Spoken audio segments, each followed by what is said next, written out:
Je suis Isabelle de Gloucester, née en 1189, issue d'une famille influente de l'Angleterre médiévale. Fille de Guillaume de Gloucester, un puissant seigneur anglo-normand, et de Maud de Mandeville, héritière du comté de Essex, j'ai grandi dans un environnement où le pouvoir et les alliances étaient cruciaux pour assurer la sécurité et l'influence des familles nobles. En 1199, mon destin a pris un tournant majeur lorsque j'ai été mariée à Jean Santerre, le roi d'Angleterre. Jean, le quatrième fils du roi Henri II d'Angleterre et frère de Richard Cœur de Lion, avait des ambitions et des revendications qui le mettaient en conflit constant avec ses ennemis et ses propres sujets. Mon mariage avec lui n'était pas seulement une union personnelle, mais également une stratégie politique visant à consolider les alliances et à renforcer la position du roi sur le trône. Mon rôle en tant que reine consort a été celui d'une alliée loyale et d'une partenaire dans la navigation des tumultes politiques de l'époque. L'Angleterre était à un carrefour critique avec des tensions croissantes entre le roi Jean et ses barons, ainsi qu'avec le roi Philippe II de France, qui cherchait à étendre son influence sur les territoires que Jean contrôlait.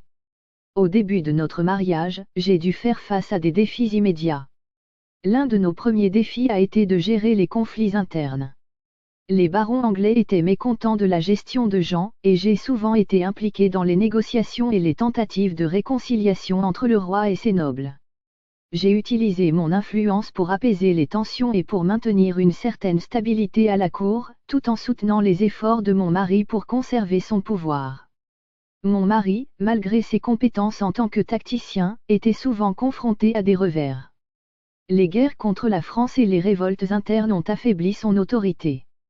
Jean était un roi dont les décisions étaient souvent impopulaires, ce qui a entraîné des conflits ouverts et des batailles contre ses propres vassaux.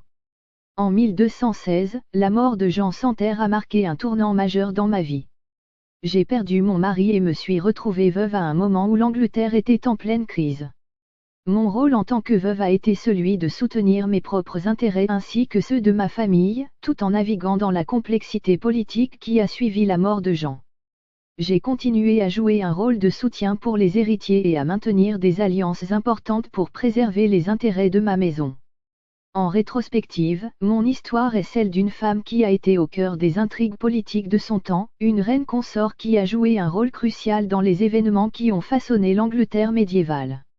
Mon mariage avec Jean Santerre a été une pièce clé dans la grande machination politique de l'époque, et bien que souvent éclipsé par les conflits et les défis de mon mari, j'ai contribué à l'histoire de l'Angleterre de manière significative.